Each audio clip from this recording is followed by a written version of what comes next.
जय गुरु जी संगत जी, जय गुरु जी। ओम नमः शिवाय। शिव जी सदा सहाय। ओम नमः शिवाय।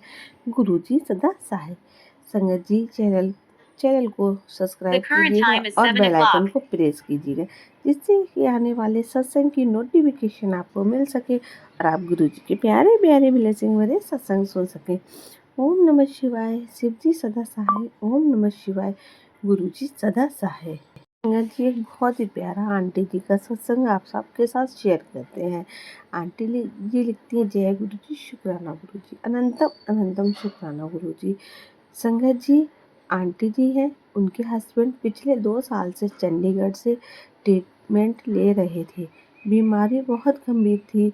मुझे तो आज तक पता ही नहीं चला कि क्या बीमारी थी, क्योंकि आज तक लोग बताते नहीं हैं, ना ज़्यादा अपने में ही रहते हैं।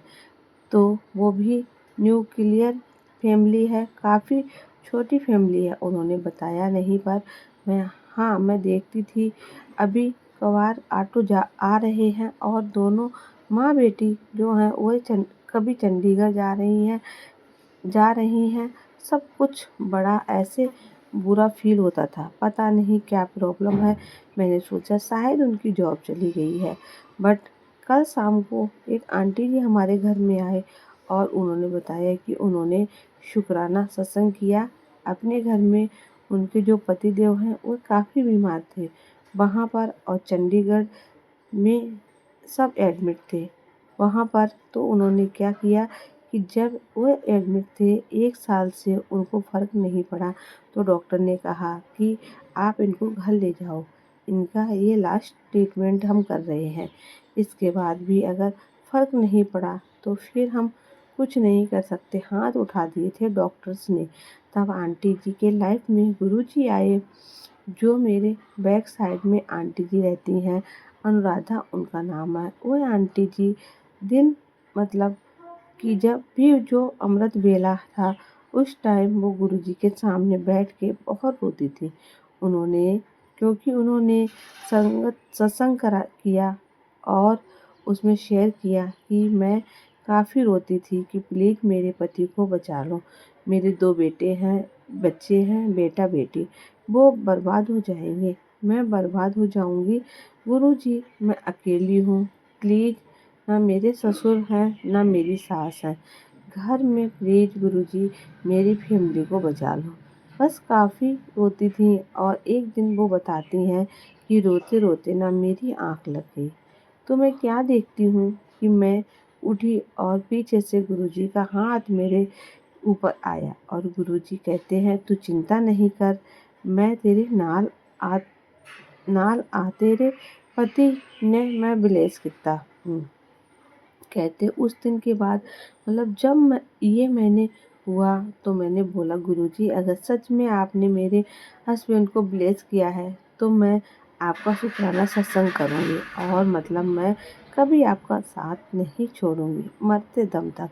बोलते गुरुजी ने, मुझे एक माँ का जन्म होता है, जब उस बच्चा पैदा होता है और एक पत्नी का जन्म होता है, जब उसके पति स्वस्थ हो जाते हैं, उन उस सच में उन लोगों दोनों कपल्स में बहुत प्यार है, वो मैं खुद देखती हूँ। एग्जाम्पल है हमारे मोहल्ले में। फाइनली क्या हुआ कि वह फिर एक गए चंडीगढ़, वहाँ पर जाके जल प्रसाद तो वह वैसे वहाँ पर पिला ही रहे थे उनको। एंड आप यकीन नहीं करोगे संगत जी, वो रिकवर कर गए और कल परसों मैंने उनको घर में मैंने सोचा शायद किसी टूर से गए हैं, पर कल राखी वाले दिन मुझे इस बारे में पता चला कि नहीं, उनके साथ ये सब कुछ हुआ है। इन आंटी जी ने अरदास लगाई अमृत वेले में गुरुजी से और गुरुजी ने उनकी अरदास कबूल की और आज उनके अंकल जी बिल्कुल स्वस्थ हैं। और वह एक रोग था उनको, जहाँ पर डॉक्टर मना कर गए वहाँ से वह रिकवर कर गए और आज वह अभी रिकवरिंग स्टेज में है, पर अब वो स्वस्थ है। आश्वासन डॉक्टर ने दे दिया कि स्वस्थ रहेंगे। तो ये छोटा सा सत्संग था आप सबके लिए, आपके लिए, और मैं यही सत्संग को विराम देती हूँ। ये पहला सत्संग है। जय गुरु जी, शुक्राना गुरु जी। ओम नमः शिवाय, शिव जी सदसाय, ओम नमः शिवाय, गुरु जी सदसाय। तो संगत जी, काफ़ी देर से मैं सोच रही थी कि मेरे ब्रेसलेट जो मेरे हाथ में पहना है उसका ना रंग फेड हो रहा है कड़ियों का। तो मैंने सोचा कि गुरुजी अब इसको क्या करूं, तो मतलब लॉकेट को बाहर निकाल दूं, क्या करूं, मुझे कुछ समझ नहीं आ रहा था। जल जल प्रवाहित कर दूं, क्या करूं।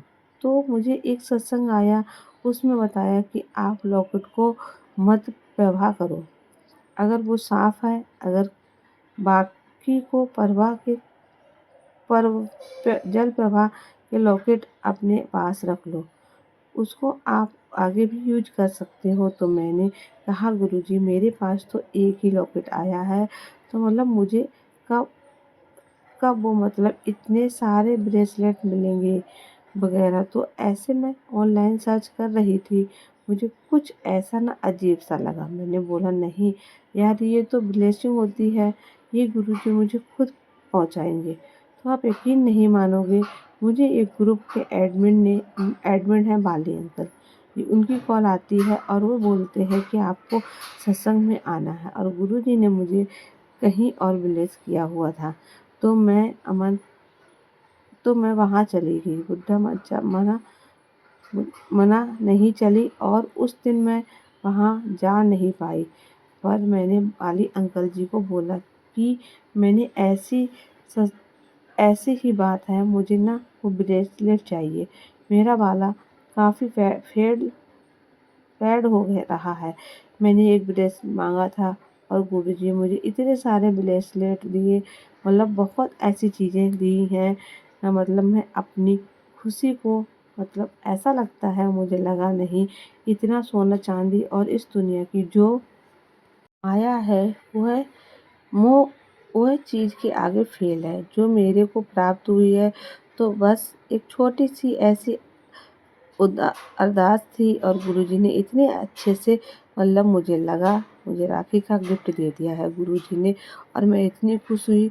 तो जय गुरुजी, शुक्राना गुरुजी। उस टाइम ना मैंने अपने नए घर के लिए एक वहाँ पर स्वरूप उनसे, अब जब मैं ले रही थी, आप मानोगे नहीं, जब बाली अंकल आए तो बाली अंकल ने मुझे वह स्वरूप दिया। उसी टाइम एक वाइट कलर की बटरफ्लाई आई जो कि उनके इर्द गिर्द घूम रही थी। मैंने बाली अंकल को ऐसे बोला, अंकल जी वो देखो पीछे जय गुरु जी। उन्होंने फिर प्रणाम किया, कहते हैं ब्लेसिंग जा रही है आपके पास बेटा, खुश रहो। फिर उसके बाद मैं लेकर घर में आ गई और मैं बहुत खुश हुई। आंटी जी थी, उनके लिए मैंने एक ब्रेसलेट लॉकेट स्वरूप लिया। तो जिन आंटी जी ने मुझे दिया वह बहुत अच्छे, मतलब आंटी जी हैं, और थैंक यू सो मच गुरु जी। उन्होंने मुझे लॉकेट स्वरूप दिया। अभी उनको बुखार है, फिर भी उस हालत में उन्होंने अपने बेटे के थ्रू मुझ तक पहुंचाया, क्योंकि एक आंटी जी की ओपन हार्ट सर्जरी है, उनको ये पहना है, और उसके बाद ऑपरेशन। तो गुरुजी ने बोल दिया शायद वो करवा लो उनको, बट उनके पास लॉकेट नहीं था, ना ही कोई स्वरूप था ब्रेसलेट। तो उनको पहनाने के लिए बोला गया कि आप उनको पहना लो, थोड़ा सा आप जो घबराते हो वो ठीक हो जाएगा। तो संगत जी, आज सुबह मैं छत पर गई और वहाँ पर मैंने ऐसे हमारे घर के छत पे जाकर झंडे जो लगे होते हैं न टॉप पर, हमने एक इंडिया का फ्लैग लगाया, बाकी अपने माता रानी का, हनुमान जी का झंडा लगाया। तो वह ना काफ़ी ज़्यादा पुराना हो गया था, मतलब फट रहे थे वगैरह। तो मेरे एक ऐसे थॉट एक सामने से एक येलो कलर का बटरफ्लाई आई मेरे आँखों की तरफ। वो होता है ना जब कोई चीज़ के सामने से आती है आप आंखें बंद कर लेते हो, तो मैंने आंखें बंद कर ली और एकदम से वो वहाँ से गायब हो गए, पता ही नहीं चला। तो मन में ऐसा हुआ कि एक झंडा उतार दूं और उनकी जगह नहीं लगाऊं। तो मैंने गुरुजी ने ऐसे मुझे बोला, मतलब मेरे मन में आया कि जन्माष्टमी के दिन ये सारे झंडे चेंज करके नए नए झंडे लगा दूं और ये अच्छा लगेगा। पता नहीं ये मैंने क्यों शेयर किया है आपके साथ, मेरा मन बोल रहा था कि जो भी फटे पुराने या फिर ऐसी कोई चीज़ें हैं जो वैसे झंडा कभी गंदा नहीं होता है क्योंकि भगवान जी का होता है। फिर भी जब वो आपका कलर फेड हो रहा है या फट रहा गया हो, आपको उन्हें उतार के मतलब जल प्रवाह कर देना चाहिए और उसकी जगह नया लगा देना चाहिए। तो गुरु जी की असीम कृपा है। गुरु जी हमें थॉट दे देते हैं जब भी कुछ ऐसा होने वाला होता है।